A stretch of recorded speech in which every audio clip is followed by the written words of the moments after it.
Okay, students, so this is module 8, okay, basically the marketing plan. So I'm going to teach you on how to prepare your marketing plan. So first thing first, these are the marketing plan contents. So in your marketing plan, I will expect to see 8 of these later on, okay, in your report, which first will be on product or your service description. This is where you describe precisely and also roughly on what are the products and also services that you are going to offer. If let's say you only sell one product, so you will actually mention what are the characteristics of the product, what is so special about your product, what is so different about your product. If you have many products, so you might have to list down everything that you sell. It's like a menu or a catalog, okay? So that is in the product or service description. Secondly is on target market. All right, in target market, as I think you already learned this in MKT 243, yeah, for your fundamentals of marketing. So target market will be those people that most likely, or your potential customers, okay, that will buy your product. Okay, next is the market size. Later on I will teach you on how to calculate. Okay, you need to do some calculation of your market size. Competition, all right, this is when you need to identify who are your competitors.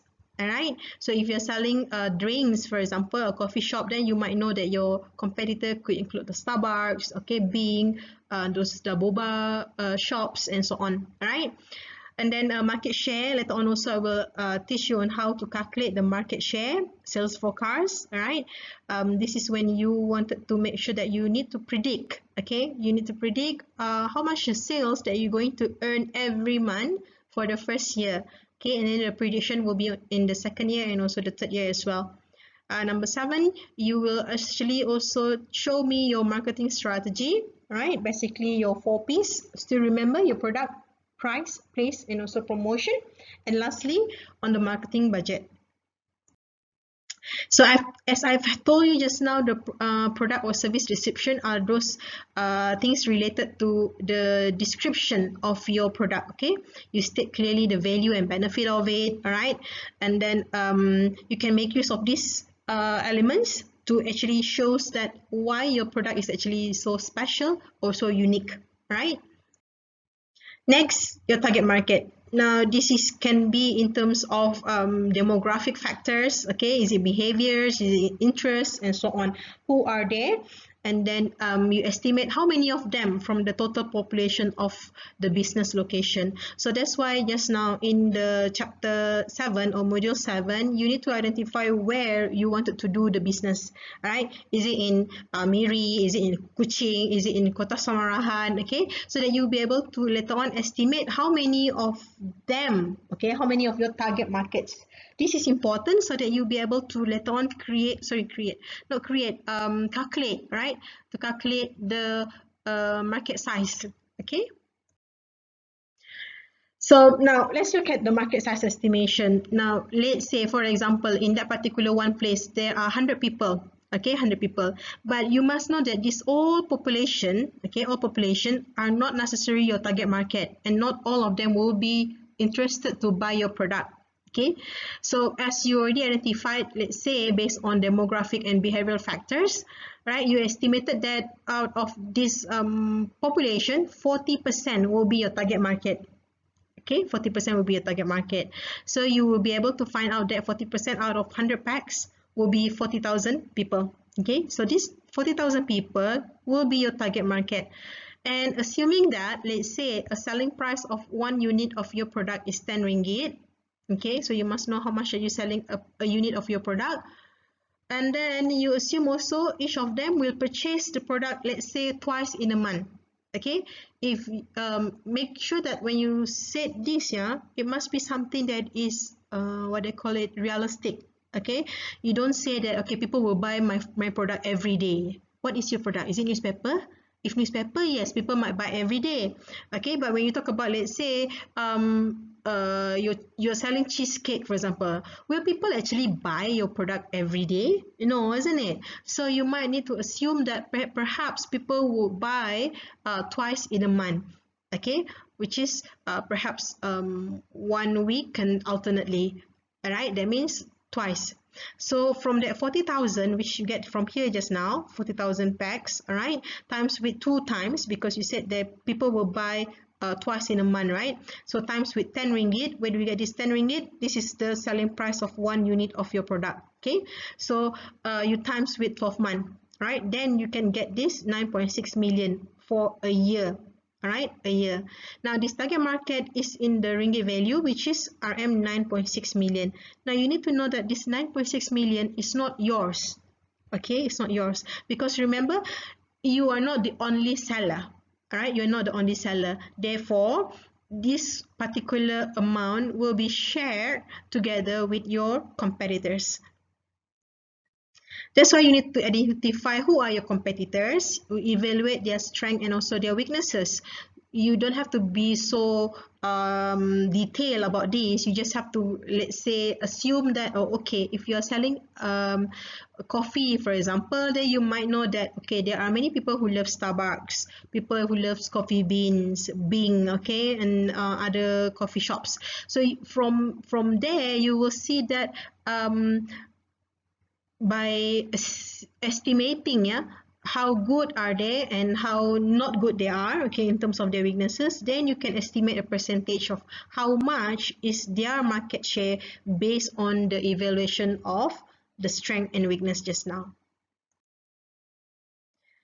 So let's say this is a cafe business, so the competitors are like Starbucks, Coffee Bean, Bings, and others. All right, so what happens is that you will be able to estimate, yeah, of course Starbucks has the highest market share, because you estimate that 40% of people will go to Starbucks, okay, because it has a very reputational brand. So does Coffee Bean and also Bing, and it lives with others with 10%.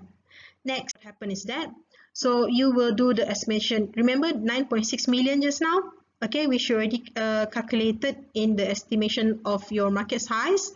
So 9.6 million is the total, which will be shared among these 4 businesses, where the percentage, as you already determined just now, 40% for Starbucks, Coffee Bean 30%, Bing 20%, and others are 10%. So you do the calculation by just times with this amount, okay, 40% from this, you get 3.84 million, 30% from 9.6, you get about 2.88 million, right, and so on. So this is before the entrance of your business in the market. Next, after your entrance into the market, so let's say you are the business here, okay, your business, okay. Now again, you are sharing about 9.6 million market size here. So you can't say that as you entered, then you can be number 1. All right, you can't be so sure that people will actually don't buy Starbucks anymore and go to your business. So be realistic by putting, let's say, about 5%, 4%, or 3% shares that you can actually get when you are doing this particular business in this particular location, where a lot of people are already loyal customers of this 3 businesses. All right, so perhaps you are taking 1% each from the shares. All right, you realize this one just now was 40%. Now it is 39%, because you already took 1% from them. Okay, you also took 1% from Coffee Bean, 1% from Bing, and 1% from others. So your business get the 4% shares. This is your estimation. All right, so 4% out of 9.6 million, you will get 384,000. Okay, so as you have entered the market, of course, the shares of the Starbucks will reduce, yeah. So now you have to calculate again, 39% out of 9.6 million, you'll be getting 3.744 million. All right, for Coffee Bean, 29% out of 9.6 million, you'll be getting 2.784 million, and so does Bing and also the others. So this is important, yeah. 384, okay, remember this 384, which is your market share for this particular business, and this total of your market share is the total of your sales forecast. Okay, so the sales forecast, let's say you will start your business in January 2021. Okay, let's say in January 2021, so you have to show 12 months, okay, 12 months or a year month, which the total is equivalent to the calculation that you have get in your market share just now. Okay, you are taking 4%, remember? 4% out of 9.6 million, you are getting this 384,000. Now, you have to estimate also in the first month that you started the business, how much or how many percent will you earn out of this 384,000 ringgit. Okay, so you'll be putting this 10%, let's say in April, 3%, 15%. So you have to justify why. Because let's say in the first month of your operation, you do a grand opening and free sample. So a lot of people buy. Okay, so it is 10% of the first month. So 10% out of this 384 is 38,400. So you distribute according to your estimation, okay, in every month. Make sure all this percentage equal to 100, yeah. And then let's say during fasting month, then because not many people buy, so you put only 3%. Okay, let's say perhaps during school holidays, all right, there are a boost in your sales percentage, which is 15%. So you put here. So make sure when you total up everything, it will be equivalent to 384,000. Right. So this is your sales forecast for the first year. And then you have your marketing strategy, which include your 4 P's, yeah, the product strategy, pricing strategy, place or distribution strategy, and your promotion strategy. So product strategy, you can go and look at the for all of these, okay, more explanation on it, you can actually look at your slides, yeah, that I have given on Island on chapter 7.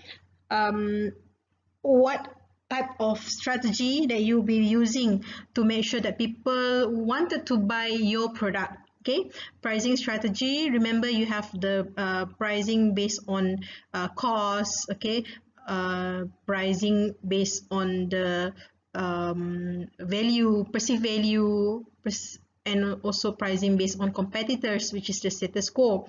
Okay, so you can choose or combine all those strategy. And then on the place or distribution strategy could include also why you choose that particular location and the channel members, okay, channel members that we use in this particular business. If it is actually directly, you are the manufacturer and you wanted to sell directly to the customer, so you are basically using the direct channel. Okay, and lastly, the promotion strategy, which includes what type of promotion you'll be using. Are you going to use advertisement? Are you going to use sales promotion? Are you going to use publicity? Okay, are you going to use the personal selling? All right, so you have to mention all those things that is related to the business that you're using. You don't have to use all, okay? So remember, it is just everything that is related to your business. Lastly, marketing budget, which includes 3 sections, the investment on fixed assets, working capital. So working capital is basically your monthly expenditure, yeah, or monthly expenses, right? And so other marketing expenses, which is only one type happening in that particular year, right? So fixed asset could include your signboard, furniture that you'll be buying, some machineries, okay, things that are cabinets and all those things that are considered as fixed assets. If you buy a land, that is also your fixed asset. If you buy a shop lot, if you buy it, yeah, not you rent it. Buying the shop lot means that is your fixed asset, okay. And then working capital are those that you have to pay monthly, like salary of your marketing personnel, if you have a sales promoter, if you have any sales girls or salesmen that you need to pay them salary, that is your working capital. On related to marketing only, you don't count the what I call it monthly expenditure which related to buying the product. No, that one will be later on in the operation plan, okay, in the operation budget. So for the marketing budget in this working capital is that related to marketing only, okay, like you do a periodic promotion, every month you do promotion, so you list down that particular amount. And the other marketing expenses could include, like when you do the opening ceremony, of course you will incur some other costs, all right, your goodies bags, all right, your whatever, or let's say entertainment, all right, or some decorations that you need to do in your particular shop during the grand opening. So you can also include that in your other marketing expenses, which only incur once, right? So that's it in preparing marketing plan. So I hope that you'll be able to start preparing your marketing plan by now, and then I will be teaching you all in the next slide, which is on operation plan. Thank you guys. Bye.